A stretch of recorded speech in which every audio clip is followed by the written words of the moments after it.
পিপিলিকার পাখা গজায় মুদিবার তলে। বাংলাদেশে এই নাবালক অর্বাচীনগুলো ভারত এখন পৃথিবীর তৃতীয় সামরিক শক্তিশালী দেশ। ওটা 5-7 দ্রোণ পাঠিয়ে দিলেই ওদের কাজ শেষ হয়ে যাবে। ভারতের পশ্চিমবঙ্গের রাজনীতি আর বাংলাদেশের নাম, এই দুই বিষয় যেন ক্রমেই এক অদ্ভুত সমীকরণে বাধা পড়ছে।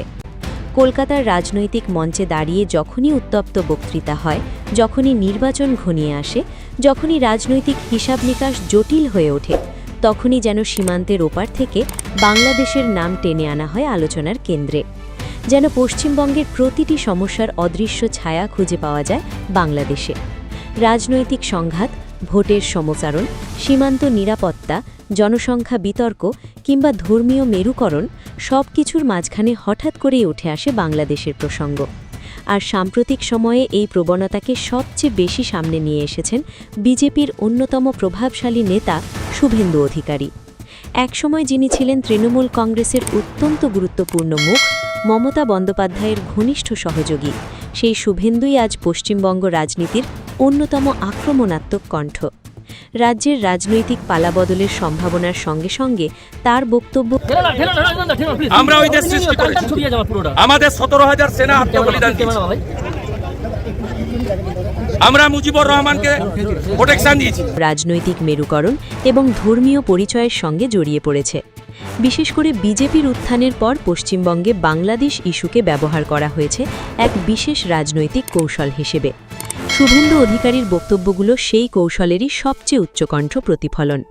বিভিন্ন সময়ে তিনি দাবি করেছেন, বাংলাদেশ থেকে অবৈধ অনুপ্রবেশের কারণে পশ্চিমবঙ্গের সামাজিক ভারসাম্য নষ্ট হচ্ছে। তিনি এমনভাবে বিষয়টি উপস্থাপন করেন যেন সীমান্তের ওপার থেকে প্রতিনিয়ত এক অদৃশ্য হুমকি এসে পশ্চিমবঙ্গকে গ্রাস করছে। তার বক্তব্যে প্রায়ই উঠে আসে বাংলাদেশি ভোট ব্যাংক শব্দটি। তিনি অভিযোগ করেন, কিছু রাজনৈতিক দল নাকি বাংলাদেশি মুসলমানদের ব্যবহার করে নিজেদের ভোট ব্যাংক শক্তিশালী করছে। এই ধরনের মন্তব্য মুহূর্তেই উত্তেজনা সৃষ্টি করে, কারণ এটি সরাসরি ধর্মীয় পরিচয়কে রাজনৈতিক অস্ত্রে পরিণত করে। সবচেয়ে বিতর্কিত মুহূর্ত তৈরি হয়েছিল তখন, যখন কলকাতায় বাংলাদেশ ডেপুটি হাইকমিশনের সামনে দাঁড়িয়ে শুভেন্দু অধিকারী এমন মন্তব্য করেন যা শুধু রাজনৈতিক নয়, কূটনৈতিকভাবেও ব্যাপক প্রতিক্রিয়ার জন্ম দেয়। তিনি ইঙ্গিতপূর্ণ ভাষায় বলেছিলেন, গাজায় যেমন শিক্ষা দেওয়া হয়েছে, বাংলাদেশকেও নাকি তেমন শিক্ষা দেওয়া উচিত। একটি স্বাধীন ও সার্বভৌম রাষ্ট্র সম্পর্কে এমন মন্তব্য স্বাভাবিকভাবেই ক্ষোভের সৃষ্টি করে। সামাজিক যোগাযোগ মাধ্যমে শুরু হয় তীব্র সমালোচনা। অনেকেই বলেন, এটি শুধু দায়িত্বজ্ঞানহীন বক্তব্য নয়, বরং প্রতিবেশী দেশের প্রতি প্রকাশ্য অসম্মান।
বাংলাদেশের সাধারণ মানুষও এসব বক্তব্যকে ভালোভাবে নেয়নি, কারণ দুই দেশের সম্পর্ক কেবল কূটনৈতিক নয়, ইতিহাস, সংস্কৃতি, ভাষা এবং আত্মত্যাগের গভীর বন্ধনে জড়িয়ে আছে বাংলাদেশ ও পশ্চিমবঙ্গ।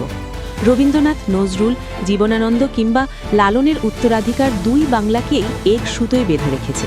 সেই সম্পর্কের মাঝখানে যখন রাজনৈতিক ফায়দার জন্য উত্তেজনাপূর্ণ বক্তব্য ছোড়া হয়, তখন তা শুধু রাজনীতির সীমায় আটকে থাকে না, মানুষের আবেগেও আঘাত করে।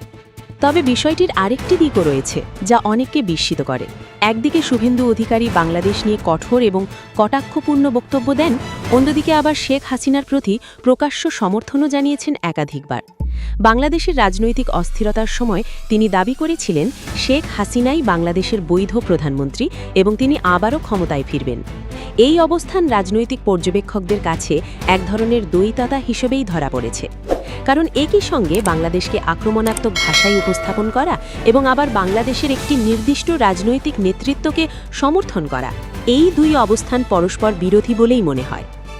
বিশ্লেষকরা বলছেন এর পেছনে মূল কারণ হচ্ছে রাজনৈতিক কৌশল। পশ্চিমবঙ্গের রাজনীতিতে বিজেপি দীর্ঘদিন ধরেই এমন একটি বয়ান তৈরি করতে চায় যেখানে হিন্দু ভোটারদের মধ্যে নিরাপত্তাহীনতার অনুভূতি তৈরি হবে। সেই বয়ানে বাংলাদেশকে দেখানো হয় বহিরাগত প্রভাব হিসেবে।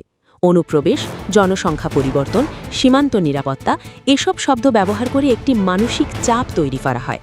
আর এই কৌশল নতুন নয়, ভারতের অন্যান্য রাজ্যেও একই ধরনের রাজনৈতিক ভাষা বহুবার দেখা গেছে।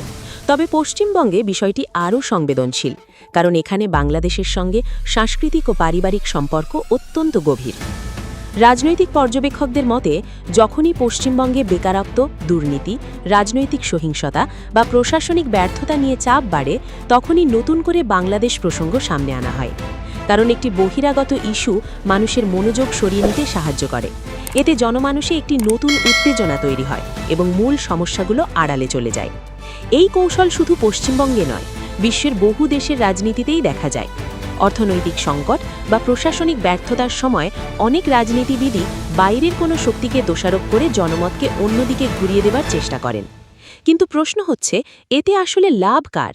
রাজনৈতিকভাবে হয়তো সাময়িক সুবিধা পাওয়া যায়, কিছু ভোটার আবেগপ্রবণ হয়ে পড়েন, সামাজিক মেরুদণ্ড বাড়ে, কিন্তু দীর্ঘমেয়াদে এটি দুই দেশের সম্পর্কের জন্য ক্ষতিকর। কারণ বাংলাদেশ ও ভারতের সম্পর্ক কেবল সীমান্তের মধ্যে সীমাবদ্ধ নয়। দুই দেশের মধ্যে রয়েছে বিশাল বাণিজ্যিক সম্পর্ক, নিরাপত্তা সহযোগিতা, জ্বালানি চুক্তি, যোগাযোগ অবকাঠামো এবং আঞ্চলিক কৌশলগত অংশীদারিত্ব।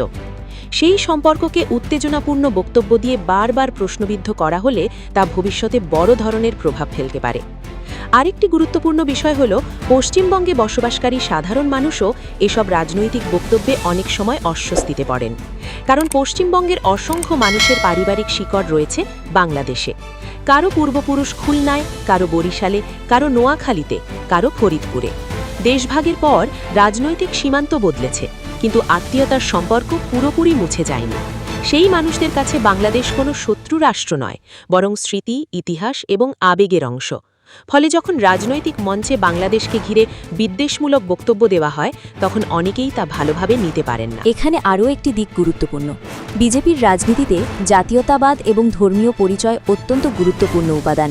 পশ্চিমবঙ্গে ক্ষমতা দখলের জন্য দলটি দীর্ঘদিন ধরে চেষ্টা করছে এমন একটি আবেগ তৈরি করতে যেখানে বাংলাদেশি অনুপ্রবেশ একটি বড় ইস্যু হয়ে দাঁড়াবে। নাগরিকত্ব সংশোধনী আইন বা এনআরসি বিতর্কের সময়ও এই বিষয়টি সামনে আনা হয়েছিল। তখন বলা হয়েছিল বাংলাদেশ থেকে আসা হিন্দু শরণার্থীদের নাগরিকত্ব দেওয়া হবে, কিন্তু অবৈধ মুসলিম অনুপ্রবেশকারীদের বিরুদ্ধে ব্যবস্থা নেওয়া হবে। এই ভাষা রাজনৈতিকভাবে অত্যন্ত সংবেদনশীল।